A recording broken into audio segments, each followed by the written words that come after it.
രശ്മി ഫൗണ്ടേഴ്സിന്റെ പുതിയൊരു വീഡിയോയിലേക്ക് എല്ലാവർക്കും സ്വാഗതം. നമ്മൾ കഴിഞ്ഞ വീഡിയോയിൽ നമ്മുടെ മഞ്ഞൾ കൃഷി കാണിച്ചു അല്ലേ. അപ്പോൾ ഈ സമയത്ത് നടാൻ പറ്റുന്ന വിളകളുടെ കൃഷിയാണ് നമ്മളിപ്പോൾ പ്രധാനമായിട്ടും നമ്മളിപ്പോൾ ഇപ്രാവശ്യത്തെ വീഡിയോയിൽ നമ്മൾ ചെയ്യുന്നത് കേട്ടോ. അപ്പോൾ ഇന്ന് ഞാൻ ചെയ്യാൻ പോണതേ നമ്മുടെ ജീവിതത്തിലെ എന്ന് പറയുന്നത് നിത്യജീവിതത്തിലെ ഒഴിച്ചുകൂടാൻ പറ്റാത്ത ഒന്നാണ് നമ്മുടെ ഇഞ്ചി. അപ്പോൾ ഇഞ്ചി ഏറ്റവും നന്നായിട്ട് നമുക്ക് വിളവെടുക്കാനായിട്ട് സാധിക്കും. പക്ഷേ പലരും മഞ്ഞൾ നമുക്ക് നടുന്നത് പോലെയോ അല്ലെങ്കിൽ മഞ്ഞൾ വിളവെടുക്കുന്നത് പോലെയോ ഒന്നും ഇഞ്ചി നമുക്ക് വിളവെടുക്കാൻ പറ്റുന്നില്ല, ചീഞ്ഞു പോവാണ്. എന്താണ് അതിൻ്റെ കാരണം? ശരിക്കും ഇഞ്ചി പിടിച്ച് കിട്ടുന്നില്ല, എന്നാൽ മഞ്ഞൾ നന്നായിട്ട് ഉണ്ടാവുന്നുണ്ട് എന്നൊക്കെ പലരും പറയാറുണ്ട്. അപ്പോൾ ഇന്നത്തെ വീഡിയോയിൽ നമ്മുടെ ഇഞ്ചി കൃഷിക്ക് വേണ്ട കുറച്ച് ടിപ്സാണ് ഞാൻ ഇന്നത്തെ വീഡിയോയിലൂടെ പങ്കുവെക്കുന്നത്. അത് മാത്രമല്ല, നമ്മുടെ ഗ്രോ ബാഗിലോ അല്ലെങ്കിൽ ചാക്കിലോ ഒക്കെ നമുക്ക് ഇഞ്ചി നമ്മുടെ വീട്ടിലേക്ക് ആവശ്യമായിട്ടുള്ള ഇഞ്ചി നമുക്ക് വീട്ടിൽ തന്നെ വളർത്തിയെടുക്കാം കേട്ടോ. യാതൊരു പ്രയാസവുമില്ല, വളരെ എളുപ്പത്തിൽ. നമുക്ക് ഒരുപാട് സ്ഥലമൊന്നും നമുക്ക് ഇഞ്ചി കൃഷിക്കായിട്ട് തിരഞ്ഞെടുക്കേണ്ട ആവശ്യമില്ല. കുറച്ച് സ്ഥലമുള്ളവരാണെങ്കിൽ നമുക്ക് നമ്മുടെ ടെറസിലെ ഏറ്റവും നന്നായിട്ട് ഉണ്ടാവുന്നത് നമ്മുടെ ടെറസിൽ തന്നെയാണ് കേട്ടോ. സിമൻറ്റ് ചാക്ക് അല്ലെങ്കിൽ ചട്ടി അല്ലെങ്കിൽ ഗ്രോ ബാഗ് ഒക്കെ നമുക്ക് ഇഞ്ചി വളർത്തിയെടുക്കാൻ പറ്റും. ഒരു 10 മൂട് ഇഞ്ചിയെങ്കിലും നിങ്ങൾ എല്ലാവരും വെച്ച് പിടിപ്പിക്കണം. കാരണം ഇത് നമുക്ക് മഞ്ഞളിനേക്കാളും ഉപരിയായിട്ട് നമ്മുടെ ദിവസവും വേണ്ട അല്ലെങ്കിൽ നമ്മുടെ ദിവസവും ഭക്ഷണത്തിൽ വേണ്ട ഏറ്റവും നല്ലൊരു സംഭവം തന്നെയാണ് നമ്മുടെ ഇഞ്ചി എന്ന് പറയുന്നത്. അപ്പോൾ നമുക്കത് കടയിൽ നിന്ന് കാശ് കൊടുത്ത് മേടിക്കുക എന്നൊക്കെ പറയുമ്പോൾ അത് ഏത് തരത്തിലുള്ള വളങ്ങളൊക്കെ ഇട്ടിട്ടാണ് വരുന്നതെന്ന് നമുക്കറിയില്ല. അപ്പോൾ വളരെ എളുപ്പത്തിൽ നമുക്കിതൊക്കെ വീട്ടിലുണ്ടാക്കിയെടുക്കാൻ പറ്റും.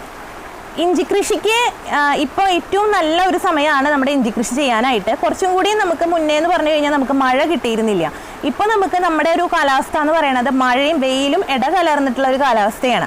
അപ്പോൾ ജൂൺ തുടങ്ങുന്നതിന് നല്ലൊരു മഴ പിടിക്കുന്നതിന് മുന്നേ തന്നെ നമുക്ക് ഇപ്പോൾ ഏകദേശം നല്ലൊരു മഴ പിടിച്ചു എന്ന് തന്നെ പറയാം. പക്ഷേ എന്നാലും നമുക്ക് ഇഞ്ചി കൃഷിക്ക് പറ്റിയ ഒരു സമയം തന്നെയാണ്.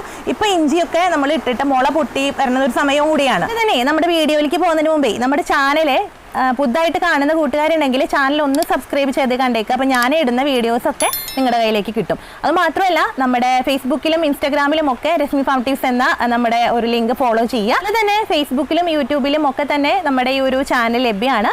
അപ്പോൾ എല്ലാവരും അത് ഷെയർ ചെയ്യാനും ഫോളോ ചെയ്യാനും ശ്രമിക്കാമല്ലോ. ഇഞ്ചി വിത്തിനായിട്ട് എടുക്കുമ്പോൾ 1-2 കാര്യങ്ങൾ നമ്മളിവിടെ ശ്രദ്ധിക്കണം. അപ്പോൾ നമ്മളിവിടെ മുള വരുന്നതിന് മുന്നേ തന്നെ ഒരു കാര്യം നമ്മൾ ചെയ്യാറുണ്ട്. ഇഞ്ചിക്ക് വരുന്ന അസുഖങ്ങളെ പ്രതിരോധിക്കാനായിട്ട്, ബാക്ടീരിയൽ വാട്ടം അല്ലെങ്കിൽ വേരിശീല ഇതിനൊക്കെ പ്രതിരോധിക്കാനായിട്ട് ഇഞ്ചി കണ്ടോ, ഇഞ്ചി ഇങ്ങനെ ചാണക സ്ലറിയിലെ നമ്മളൊന്ന് മുക്കിയെടുക്കും. അതിൽ കുറച്ച് സ്യൂഡോമോണസ് നമ്മളൊന്ന് ചേർത്തിട്ട് അത് ആ ഇഞ്ചി മുഴുവനായിട്ടും അതിലൊന്ന് മുക്കിയെടുത്ത് ഒന്ന് ഡ്രൈ ആക്കി ഇടുകയാണ് നമ്മൾ ചെയ്യുന്നത്. ആ ഡ്രൈ ആക്കി ഇടുമ്പോഴാണ് നമുക്കിവിടെ മുള വരുന്നത് കേട്ടോ. അങ്ങനെ മുള വന്ന വിത്തുകളാണ് നമ്മളിവിടെ നടാനായിട്ട് ഉപയോഗിക്കുന്നത്. അപ്പോൾ ഇതെന്ന് പറഞ്ഞിട്ടുണ്ടെങ്കിൽ ഞാനിവിടെ ട്രൈക്കോഡർമ ചേർത്തിട്ട് സമ്പുഷ്ടീകരിച്ച ചാണകപ്പൊടിയാണ് കേട്ടോ. അപ്പോൾ ഈ ഒരു വളമാണ് പ്രധാനമായിട്ടും നമ്മൾ മഞ്ഞളിനും ഇഞ്ചിക്കും ഒക്കെ പ്രധാനമായിട്ടും കൊടുക്കുന്നത്. അപ്പോൾ ഇത് കിട്ടുകയാണെങ്കിൽ ഏറ്റവും നല്ലത്. അപ്പോൾ ഇത് കിട്ടാത്തവരാണെങ്കിൽ അതിനുള്ള മറ്റു മാർഗങ്ങളും ഞാൻ പറഞ്ഞു തരാം. അപ്പോൾ ഇത് വെച്ചിട്ടാണ് നമ്മളിവിടെ ഈ കൃഷികളെല്ലാം തന്നെ ചെയ്യുന്നത് കേട്ടോ. ചാണകത്തിനും പ്രത്യേകത ഇല്ലാതില്ല. കാരണം നമ്മുടെ വീട്ടിലെ വെച്ചൂര് പശുക്കുട്ടിയുണ്ട്. അപ്പോൾ അവളുടെ ചാണകം എടുത്തിട്ടാണ് ഞാനിവിടെ ട്രൈക്കോഡർമ ചേർത്തിട്ട് നമ്മൾ സമ്പുഷ്ടീകരിച്ച കമ്പോസ്റ്റ് ഉണ്ടാക്കുന്നത് കേട്ടോ.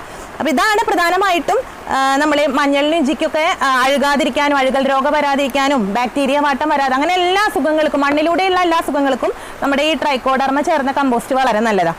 ഇപ്പോൾ ഇതൊന്നും എല്ലാവർക്കും കിട്ടിയെന്ന് വരില്ല. അപ്പോൾ അതിന് ബദലായിട്ട് നിങ്ങൾ നിങ്ങളുടെ കയ്യിലുള്ള ഏതെങ്കിലും ജൈവവളം നിങ്ങൾ എടുത്താൽ മതി. ചാണകപ്പൊടി ആണെങ്കിൽ ചാണകപ്പൊടി, അഴുകി പൊടിഞ്ഞ നന്നായിട്ട് പൊടിഞ്ഞ പച്ച രീതിയിലുള്ള ഒരിക്കലും നമ്മൾ ഈ മഞ്ഞളിനും ഇഞ്ചിക്കൊന്നും ഇപ്പോൾ ഇടാൻ പാടില്ല കേട്ടോ. പൊടിഞ്ഞ കമ്പോസ്റ്റ്, പൊടിഞ്ഞ കാലിവളം, അതാണ് നമ്മൾ ഇടാനായിട്ട് പാടുള്ളൂ. ഞാനിവിടെ ഒരു ഗ്രോ ബാഗിൽ നമുക്ക് ഇഞ്ചി നടാനായിട്ട് വേണ്ട പോട്ടി മിക്സ് ആണ് കേട്ടോ പറയുന്നത്. അപ്പോൾ ഞാനിവിടെ കണ്ടോ പൊടിഞ്ഞ നല്ല രീതിയിലുള്ള ട്രൈക്കോഡർമയുടെ കമ്പോസ്റ്റാണ് എടുത്തിരിക്കുന്നത്. നിങ്ങളുടെ കയ്യിൽ ഏതാണോ വളമുള്ളത് ചതുരത്തോളം കേട്ടോ. അപ്പോൾ ഒരു ബാഗിലേക്ക് വേണ്ടതാണ് ഞാൻ എടുക്കുന്നത് കേട്ടോ. എല്ലുപൊടി നമുക്ക് നിർബന്ധമില്ല, എന്നാലും ഞാൻ ഒരു പിടി എല്ലുപൊടി ഞാൻ ഇട്ട് കൊടുക്കുന്നുണ്ട് കേട്ടോ. ഇത് നമ്മൾ അടുപ്പിലെ ചാരാണ്. അപ്പോൾ നമ്മുടെ പൊട്ടാഷിനൊക്കെ പകരം ഞാൻ അല്പം ചാര എടുത്തിട്ടുണ്ട് കേട്ടോ. അപ്പോൾ ഇത് നമുക്ക് നന്നായിട്ടൊന്ന് മിക്സ് ചെയ്ത് കൊടുക്കാം കേട്ടോ. ഇതിലേക്ക് നമുക്കിനി മണ്ണും കൂടി ചേർത്ത് കൊടുക്കണേ. ഞാനിത് ട്രീറ്റ് ചെയ്ത മണ്ണ് കേട്ടോ. ഞാനിവിടെ നമ്മുടെ കുമ്മായോ ഡോളമേറ്റൊക്കെ ഇട്ടിട്ട് നമ്മൾ ട്രീറ്റ് ചെയ്ത മണ്ണാണ് ഞാൻ എടുത്തിട്ടുള്ളത്.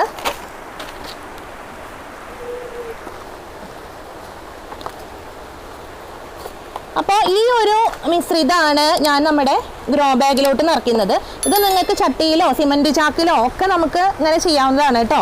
സാധാരണ രീതിയിൽ നമ്മൾ തറയിൽ മണ്ണ് കൂന കൂട്ടിയിട്ട് അങ്ങനെയും തറ കൂട്ടിയിട്ട് അങ്ങനെ കൂന കൂട്ടിയിട്ട് നമ്മൾ ഏരി എടുത്തിട്ട് അങ്ങനെയും ഇഞ്ചി നടാറുണ്ട്. നമ്മൾ ഗ്രോ ബാഗിൽ നടാറുണ്ട് കേട്ടോ. അപ്പോൾ കൂടുതൽ ഇഞ്ചിക്ക് ഏറ്റവും നമ്മുടെ ഇവിടുത്തെ മണ്ണിന് ഏറ്റവും അനുയോജ്യമായിട്ട് എനിക്ക് തോന്നിയിട്ടുള്ളത് ഗ്രോ ബാഗിലോ ചട്ടിയിലോ സിമൻറ്റ് ചാക്കിലോ ഒക്കെ നല്ല രീതിയിലുള്ള വിളവ് കിട്ടുന്നുണ്ട്. അപ്പോൾ ഞാൻ എന്ത് ചെയ്യുമെന്ന് വെച്ചാൽ നമ്മൾ പകുതി നമ്മുടെ ടെറസിലെ അല്ലെങ്കിൽ താഴത്തായാലും നമ്മൾ ചാക്കില അതുപോലെ തന്നെ ഗ്രോ ബാഗിലൊക്കെ നടാറുണ്ട്. നമ്മൾ നേരത്തെ മാറ്റി വെച്ചിട്ടുള്ള വിത്താണ് കേട്ടോ. അപ്പോൾ എല്ലാത്തിനും ഇപ്പോൾ മുള വന്നിട്ടുണ്ട്. അപ്പോൾ ഞാനിത് കണ്ടോ നമ്മുടെ ഗ്രോ ബാഗിൽ നടാനായിട്ട് നോക്കിയപ്പോൾ നല്ല രീതിയിലുള്ള മുള വന്ന് കണ്ടോ, നല്ല രീതിയിലുള്ള മുള വന്നിട്ടുണ്ട്. ഈ മുള വന്ന വിത്താണ് നമ്മൾ ഈ ചട്ടിയിലും ഗ്രോ ബാഗിലൊക്കെ നടുന്നത് കേട്ടോ. അത്യാവശ്യം വലിപ്പം നമുക്ക് ഇതിൽ വേണം. അപ്പോൾ സിമൻറ്റ് ചാക്കൊക്കെ ഉണ്ടെങ്കിൽ അത് മതി കേട്ടോ. അപ്പോൾ ഇതിൻ്റെ ഈ ഒരു ഗ്രോ ബാഗിൻ്റെ അടിയിലേക്ക് നമ്മൾ നമ്മുടെ ആദ്യം കരിയില കുറച്ച് നിറയ്ക്കുകയാണ് കേട്ടോ. അതിനുശേഷം ഞാനിവിടെ പച്ചിലകളും കൂടി നിറയ്ക്കുന്നുണ്ട് കേട്ടോ. അപ്പോൾ ഈ സമയത്ത് നമുക്കിതൊന്നും കിട്ടാൻ യാതൊരു ബുദ്ധിമുട്ടുമില്ല. ഇത് കണ്ടോ, ഈ ശീമക്കൊന്ന എന്ന് പറയുന്ന ഇലയാണ് കേട്ടോ. അപ്പോൾ വളരെയധികം നൈട്രജൻ സോഴ്സ് ഉള്ള ഇലയാണ് ഈ ശീമക്കൊന്ന ഇല. അപ്പോൾ പലരും പറയാറുണ്ട് ഇത് ഏതാണ് ഇല എന്നൊക്കെ. അപ്പോൾ ഞാൻ വ്യക്തമായിട്ട് നമ്മുടെ വീഡിയോയിൽ കാണിക്കുന്നുണ്ട്. കണ്ടോ, ഇതാണ്. അപ്പോൾ ഇത് നിങ്ങൾക്ക് കിട്ടാൻ ഇല്ലെങ്കിൽ നമുക്ക് കമ്മ്യൂണിസ്റ്റ് പച്ച എന്ന് പറയും, ആ ഇലയോ അല്ലെങ്കിൽ നമ്മുടെ ആര്യവേപ്പില, കഴിക്കുന്ന വേപ്പിൻ്റെ ഇല എന്നൊക്കെ നമ്മൾ പറയും, അതും ഏറ്റവും നല്ലതാണ്. അപ്പോൾ ഇത് ഒക്കെ ഇടുന്നത് നല്ല നൈട്രജൻ സോഴ്സ് നമ്മുടെ ഈ ഒരു ഗ്രോ ബാഗിലേക്ക് കിട്ടാനായിട്ട് നല്ലതാണ്. അതുമാത്രമല്ല കീടങ്ങളെ പ്രതിരോധിക്കാനായിട്ടും ഈ ആര്യവേപ്പും അതുപോലെ തന്നെ കമ്മ്യൂണിസ്റ്റ് പച്ച അതൊക്കെ നല്ലതാണ് കേട്ടോ.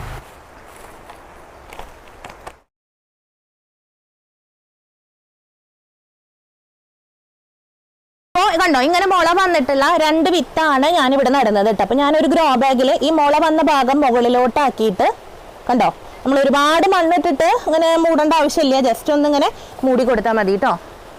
അപ്പോൾ ഞാൻ ഇത് വലുതാണ്, അപ്പോൾ ഞാൻ ഇവിടുന്ന് ഇത് പൊട്ടിക്കുന്നുണ്ട് കേട്ടോ. കണ്ടോ, ഈ ഒരു മുള വന്ന ഭാഗം ഇതിന് മുള വന്നിട്ടുണ്ട്. അപ്പോൾ നമുക്ക് ഈ ഒരു കഷ്ണം മതി.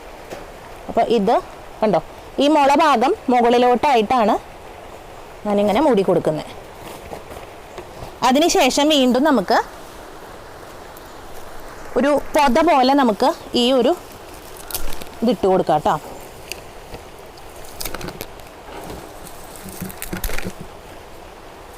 അപ്പോൾ നമ്മുടെ ഈ ഒരു ഇഞ്ചി നടുന്ന രീതി എല്ലാവർക്കും വളരെ വ്യക്തമായിട്ട് മനസ്സിലായിട്ടുണ്ടാവും എന്ന് വിചാരിക്കുന്നു. ഇപ്പോൾ വളരെ എളുപ്പമല്ലേ, വളരെ എളുപ്പത്തിലല്ലേ ഞാനിപ്പോൾ ഇത് ചെയ്തത്. നമുക്കിത് എല്ലാ സാധനങ്ങളും നമുക്ക് ഇവിടെ ഉണ്ടെങ്കിൽ നമുക്കെല്ലാം വളരെ പെട്ടെന്ന് നമുക്ക് ചെയ്യാനായിട്ട് പറ്റും. അപ്പോൾ ഇത്രയും സാധനങ്ങൾ നമ്മൾ ഇതിൽ ഇട്ട് കൊടുക്കണം എന്ന് മാത്രം കേട്ടോ. അപ്പോൾ നിങ്ങളുടെ കയ്യിൽ അഴുകി പൊടിഞ്ഞിട്ടുള്ള ഏത് വളവും നമുക്ക് ഇതിൽ നന്നായിട്ട് ചേർത്ത് കൊടുക്കാം. അപ്പോൾ ഇത്രയേ ഉള്ളൂ.